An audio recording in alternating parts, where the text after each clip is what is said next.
What's going on guys, c'est Anes et bienvenue dans cette nouvelle vidéo dans laquelle on va voir un scanner de vulnérabilité d'application web bien sûr et qui s'appelle Uniscan. Mais juste avant de commencer, j'aimerais bien avoir votre avis sur la publication d'articles. Donc voilà, j'ai pensé que ça serait plus utile pour vous de transcripter les vidéos, écrire un article et du coup publier les deux en même temps. Par exemple ici c'est une vidéo sur Uniscan. Ce que j'ai pensé, c'est que ça serait plus utile pour vous de créer un article, une vidéo, publier les deux en même temps, et du coup les gens qui sont plus à l'aise avec l'écrit, ils vont lire l'article sur mon site, et puis ceux qui préfèrent la vidéo, ils iraient sur YouTube. Donc voilà, j'aimerais bien avoir votre avis, ce que vous en pensez sur ce sujet-là, et dites-moi ce que vous en pensez dans les commentaires, et je vais essayer de le faire. Donc voilà pour la première remarque. Et puis on va commencer tout de suite avec la vidéo. Et puis comme je vous disais, c'est Uniscan, donc c'est un scanner de vulnérabilité. Précisément c'est le RFI, voilà. Donc c'est Remote File Inclusion, et le LFI, Local File Inclusion, et bien sûr la troisième fameuse c'est le Remote Command Execution. Donc les trois vulnérabilités, je l'ai déjà expliqué sur la chaîne avec Python, etc. Vous pouvez aller comprendre et voir la vidéo, et puis vous pouvez y revenir sur cette vidéo. Puis après, cet outil il a une interface graphique, par exemple comme Nmap. On a Zenmap aussi qui a c'est l'interface graphique de Nmap. Et ici Uniscan, il a aussi une interface graphique, mais c'est presque la même chose avec l'interface de la ligne de commande. Donc si vous êtes sur Kali Linux, l'outil est déjà installé, donc il n'y a rien à installer, pardon. Et par AutoOS même chose.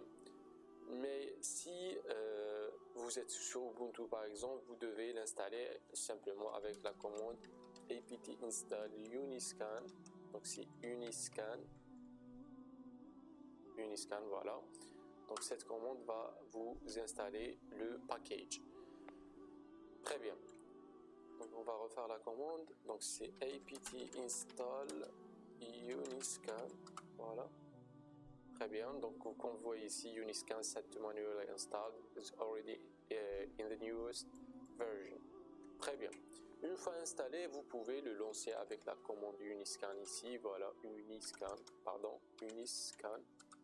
Et ça va vous donner le manuel d'exécution ou d'utilisation, comme vous voyez ici avec des exemples. Donc le projet il est aussi sur SourceForge. Vous pouvez aller sur ce lien pour le télécharger. Et puis on a des options, des arguments qu'on peut utiliser avec le mot-clé Uniscan. Donc on a bien sûr le -u pour passer le lien de l'application web qu'on veut scanner. Puis -f list URLs, pardon. Donc c'est pour lister toutes les variations de liens ou d'URL de votre application. On a le -b Uniscan go to background, donc c'est pour exécuter Uniscan en arrière-plan, donc pas besoin d'afficher les résultats, etc., etc. On a des arguments très importants. Enable directory checks, enable robots.txt, etc. On va voir quelques arguments tout de suite. Et puis après on a quelques exemples ici. Très bien, donc on va ici essayer avec donc Uniscan -u, donc on va revenir sur le manuel pour donc Uniscan, voilà. Puis on va aussi essayer Uniscan -u, puis je vais par exemple utiliser https google.fr ou n'importe quelle application, donc c'est .fr. Puis on va utiliser l'argument -f. On va aussi ajouter -w, -i pour le robot.txt, et server fingerprint -j. Voilà. Donc ça va tout de suite lancer le scan. Ici ça vous donne la date, puis le target, la cible, l'adresse IP de la cible ici comme vous voyez. Puis il va faire un petit ping rapidement pour checker la connexion. Donc vous voyez ici 64 bytes. La connexion est réussie avec la cible. Traceroute pour récupérer tous les intermédiaires entre notre routeur et le routeur terminal ou le serveur. Donc comme vous voyez ici, tout ça c'est les intermédiaires entre nous et google.fr. Puis un petit NSLOOKUP, des informations très importantes aussi. Vous avez le name server, nom du serveur. Vous avez ici des adresses IP comme vous voyez avec des ports, DNS resolution. Puis bien sûr, il va lancer un Nmap. Donc comme vous voyez, c'est clair que Uniscan utilise de la reconnaissance active. Donc on échange agressivement selon les arguments qu'on a utilisés. On échange agressivement des paquets entre nous et la cible. Et du coup, si votre cible elle est sensible, ou bien elle a un antivirus, un IDS ou quelque chose comme ça, un pare-feu par exemple, il va détecter directement, instantanément cette menace de scan. Donc c'est très utile de savoir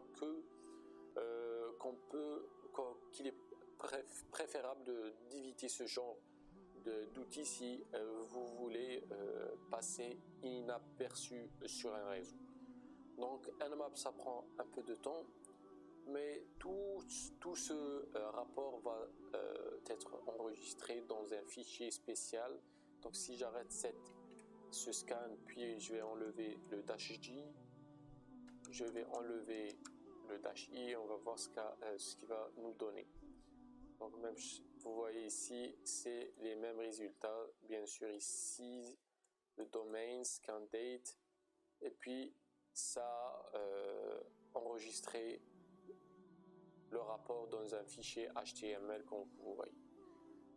Maintenant, pour ceux qui veulent utiliser l'interface graphique de Uniscan, ils peuvent taper Uniscan-GUI, Graphical User Interface, et ici vous avez l'interface graphique de Uniscan. Comme vous voyez, Uniscan Web Vulnerability Scanner. Ici, vous allez mettre votre URL, donc par exemple, même chose, https google.fr. Et puis ici, c'est vos arguments. Donc, si vous voulez check files, ici, check directory, et puis check robot.txt. Et puis, une fois que vous avez cliqué sur Start Scan, ça va lancer le scan. Bien sûr, ça va le lancer dans une interface de command line. Donc c'est la même chose que la ligne de commande, il n'y a rien de différent sauf cette bannière ici graphique. Donc ça va faire la même chose, donc directory checks, et ici il va vous afficher tous les répertoires liés à ce lien ou à ce serveur. Comme vous voyez ici, il y a le directory ou le répertoire about, accessibility, accounts, advertising. Donc tous ces répertoires sont très importants, surtout si vous jouez au CTF. Donc souvent on cache des flags sur des répertoires et il faut les savoir pour aller chercher vos flags. Donc c'est la même chose que fait Nikto ou Derb. Donc si vous ne connaissez pas Nikto, c'est la même chose, c'est un scanner d'application web que j'utilise d'ailleurs fréquemment dans mes CTF parce qu'il est puissant, assez puissant. Et puis vous avez aussi Derb qui est spécialisé dans le scan des répertoires.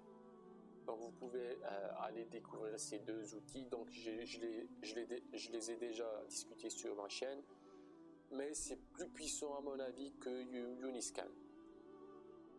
Donc c'est la même chose comme je vous disais. Il suffit d'attendre le résultat final, et le résultat final vous allez le trouver dans un rapport appelé avec le même nom de domaine que vous avez scan. Donc voilà pour Uniscan. Donc il est simple d'utilisation, il est adapté aux débutants et j'espère que vous avez compris le concept de Uniscan. Et n'oubliez pas de me répondre à ma question de si vous êtes intéressé par des articles transcriptés de ces vidéos-là pour pouvoir aller les lire directement sur mon site web. Donc j'espère que vous avez aimé la vidéo et on se retrouve prochainement. Peace.